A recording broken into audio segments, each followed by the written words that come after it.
നിങ്ങളുടെ ഫേവറേറ്റ് സീരിയലുകൾ ടിവിയിൽ വരുന്നതിന് മുൻപേ സൺ നെക്സ്റ്റ് ആപ്പിൽ കാണാം. ഇനി എല്ലാവർക്കും മുൻപേ കാണൂ. ഇപ്പോൾ തന്നെ സൺ നെക്സ്റ്റ് ആപ്പ് ഡൗൺലോഡ് ചെയ്ത് സബ്സ്ക്രൈബ് ചെയ്യൂ.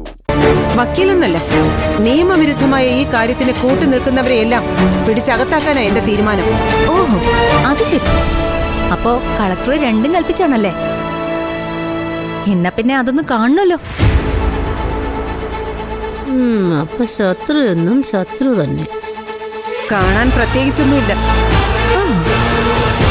എന്റെ മകൾക്ക് ഇത്രയും ആളുകളെ സാക്ഷി നിർത്തി നീ ദത്ത് കൊടുത്തതാണ് ആ കുഞ്ഞിനെ എങ്കിൽ, സാക്ഷി പട്ടികയിൽ ആദ്യം ഒപ്പിട്ടിരിക്കുന്നത് ഞാനാണെങ്കിൽ ആജീവനാന്തം ആ കുഞ്ഞ് എന്റെ മകളുടേതായിരിക്കും.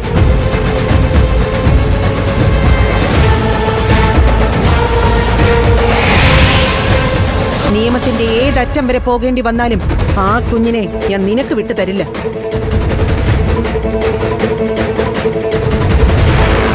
മായേ, എന്താ ഇത്?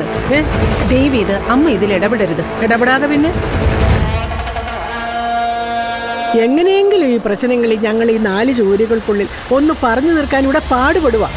അതിനിടെ മായയും കൂടെ ഇങ്ങനെ തുടങ്ങി, അത് വലിയ കഷ്ടമാണ് കേട്ടോ.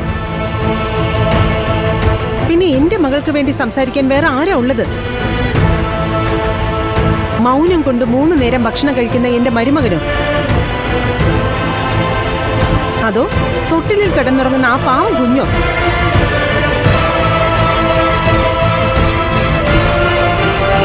അവൾക്ക് വേണ്ടി സംസാരിക്കേണ്ടത് അവളുടെ പെറ്റമ്മയല്ലേ? എന്താ, അതെന്റെ കടമയല്ലേ? ചേച്ചി പറയുന്നതൊക്കെ ശരിയാ. പക്ഷെ മുത്തച്ഛി പറയുന്ന പോലെ തൽക്കാലം ഇതൊരു വലിയ ഇഷ്യൂ ആക്കരുത്. നമുക്ക് സംസാരിച്ച് വേണ്ട എന്താണെന്ന് വെച്ച് ചെയ്യാം. എന്ത് സംസാരിക്കാൻ? എന്റെ കുഞ്ഞിനെ എനിക്ക് വിട്ടു തന്നില്ലെങ്കിൽ സ്വന്തം ബന്ധമൊക്കെ ഞാൻ അങ്ങ് മറക്കും.